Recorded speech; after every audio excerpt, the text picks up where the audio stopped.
दोस्तों, जब author Dave Ramsay 26 साल के थे, तब उनके पास सब कुछ था। वो एक मिलेनियर थे, बट 30 साल की उम्र तक आते आते उन्होंने सब कुछ खो दिया, अपने पैसे को अच्छे तरीके से मैनेज ना करने की वजह से। अब ऑथर ने अपने आप से एक सवाल किया कि आखिर ऐसा क्यों हुआ, और उन्होंने पैसे के बारे में सब कुछ जानना स्टार्ट कर दिया।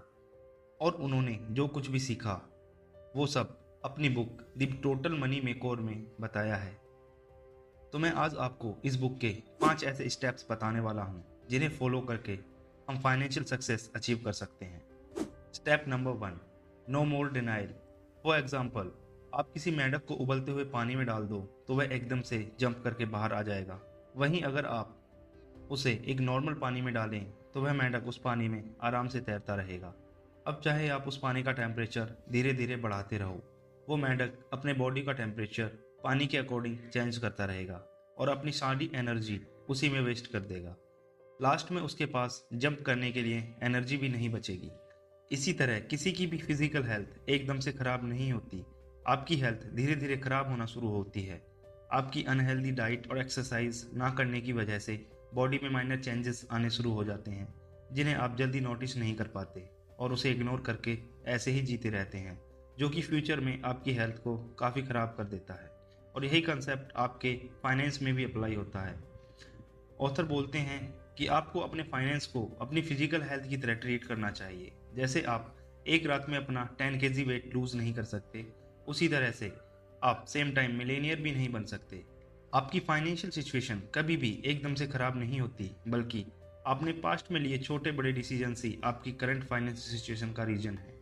इसीलिए मनी मेकओवर करने के लिए आपको सबसे पहले अपनी करंट फाइनेंशियल सिचुएशन की सारी प्रॉब्लम्स को देखना होगा।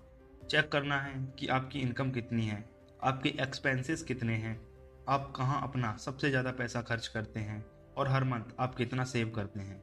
इस बात को रियलाइज़ करने के बाद अब अपनी फाइनेंशियल सिचुएशन को नज़रअंदाज करना बंद करो और थोड़ा सीरियस होकर तुरंत action low. Step number 2, get an emergency fund.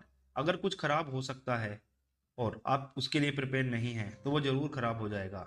Imagine करिए, आपने डिसाइड तो कर लिया कि एक रिस्पॉन्सिबल आदमी बनेंगे और अपने पैसों को इधर उधर वेस्ट करने की बजाय सही जगह इन्वेस्ट करेंगे, पर नेक्स्ट डे ही कोई इमरजेंसी आने से आपको अपना सारा पैसा खर्च करना पड़ता है, जिससे आपका इन्वेस्टिंग और सेविंग का पूरा प्लान खराब हो जाता है। इसीलिए ऑथर कहते हैं हमें सबसे पहले एक इमरजेंसी फंड क्रिएट करना होगा, जिसे आप अपनी इमरजेंसी में यूज़ कर सकें। कुछ भी करके आपको बस इतना पैसा सेव करना है और उसे एक ऐसी जगह रखना है जहाँ से आप उसे इजीली एक्सेस कर पाओ, ताकि जब भी कोई इमरजेंसी आए और आपको पैसों की ज़रूरत हो तो आपको अपने क्रेडिट कार्ड का यूज़ ना करना पड़े और ना ही किसी से उधार लेने की ज़रूरत पड़े। ध्यान रखें, आप इस इमरजेंसी फंड को अपने पिज्ज़ा बिल या बर्थडे सेलिब्रेट करने में यूज़ ना करें, और अगर किसी भी रीजन से अपनी मर्जी से ये फंड यूज़ भी किया है तो आप इसको जल्दी से जल्दी भरें। Step number 3, debt snowball. अपनी वेल्थ बिल्ड करने के लिए आपका सबसे पावरफुल वेपन आपकी इनकम होती है और सबसे बड़ा दुश्मन कर्ज होता है, जिसे ख़त्म करने के लिए ऑथर हमें डेट स्नोबॉल का यूज़ करने के लिए बोलते हैं। जैसे अगर आप एक छोटे से स्नोबॉल को एक बर्फीले पहाड़ से फेंको तो नीचे जाते जाते उसमें बर्फ़ चिपकती जाएगी और वो एक जाइंट बॉल में कन्वर्ट हो जाएगा। इसी तरह से जब आप अपनी लोन को एक स्नोबॉल की तरह पे करना शुरू करोगे तो वह बहुत ही जल्दी एक जॉइंट स्नोबॉल बन के आपके सारे कर्ज को क्लियर कर देगा। हम ऐसे समय में जी रहे हैं जहां हमें ये सिखाया जाता है कि लोन्स काफ़ी अच्छे होते हैं और ये इजीली मिल भी जाते हैं, लेकिन एक मिलेनियर जानता है कि अमीर दिखने में और सच में अमीर होने में बहुत बड़ा फ़र्क होता है। डेव रामसे कहते हैं कि कोई भी आदमी तभी फाइनेंशियली फ्री हो सकता है जब उसके ऊपर कर्ज ना हो। तो इसके लिए आपको सबसे पहले अपने सारे कर्जों की लिस्ट बनानी है और इस लिस्ट में सबसे कम अमाउंट को सबसे पहले रखते हुए सबसे बड़ी अमाउंट को लास्ट में रखना है। अब अपनी डेट स्नोबॉल शुरू करने के लिए आपको सबसे पहले अपने सबसे कम अमाउंट के लोन को चुकाना होगा। फिर वहाँ से जो पैसे सेव होंगे उसे यूज़ करके आप अपने नेक्स्ट लोन को क्लियर कर देंगे। इसी तरह आप अपने सारे कर्ज को क्लियर कर देंगे। यह करना इतना आसान भी नहीं होगा, but you have to do. Step number 4, create a runway fund. Completely debt free होने के बाद जब आपके सर पर किसी का कोई उधार नहीं है तो ये टाइम है अपने लिए एक रनवे क्रिएट करने का। अब तक जो एक्स्ट्रा इनकम आपके डेट को क्लियर करने में जा रही थी, उसका यूज़ करके आप अपने 3 महीने के लिए लिविंग एक्सपेंसेस को सेव कर सकते हैं।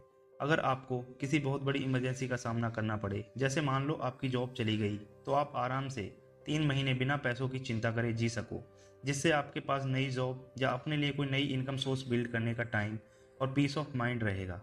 ये करने के लिए आपको एक लिस्ट बनानी है, जहां आप अपने 1 महीने के एक्सपेंसेस को नोट कर लें, जैसे मंथली रेंट, खाने का खर्चा, कपड़े, इंटरनेट का खर्चा। इन सभी को ऐड करने के बाद फॉर एग्जांपल आपको पता चलता है कि आप हर महीने 50,000 स्पेंड कर देते हैं, तो स्टार्टिंग में आपको इस अमाउंट को 3 से मल्टीप्लाई करना है, जो कि होगा 1,50,000।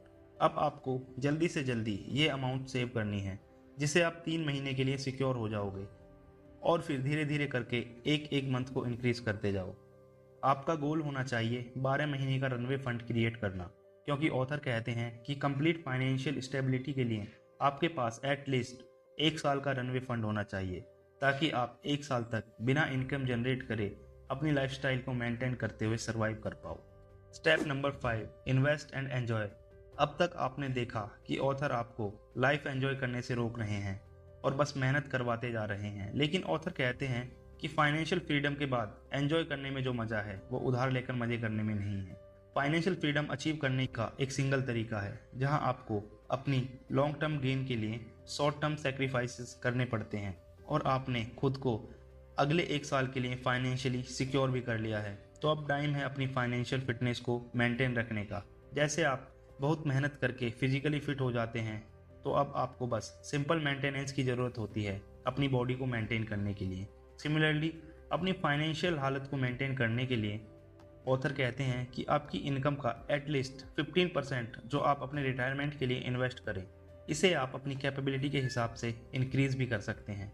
इस सेविंग को इन्वेस्ट करो, और इन्वेस्टमेंट से आपको जो रिटर्न्स मिलेंगे वही आपकी एक्चुअल वेल्थ होगी। आप इंडेक्स फंड, म्यूचुअल फंड या स्टॉक्स या किसी भी प्रॉफिटेबल बिजनेस में इन्वेस्ट कर सकते हैं, जहां से आपको अच्छे रिटर्न्स मिल सकें। जब आपका इन्वेस्टेड पैसा आपकी सेविंग से ज़्यादा रिटर्न्स देने लगे, तब आप सही मायने में फाइनेंशियल इंडिपेंडेंट और स्टेबल बनोगे, क्योंकि कोई भी इंसान एक दिन में अमीर नहीं बन जाता, बल्कि आपके उठाए छोटे छोटे कदम ही आपको वेल्दी लाइफ की तरफ ले जाते हैं। तो दोस्तों, ये थी the total money makeover book की समरी। उम्मीद है आपको पसंद आई होगी।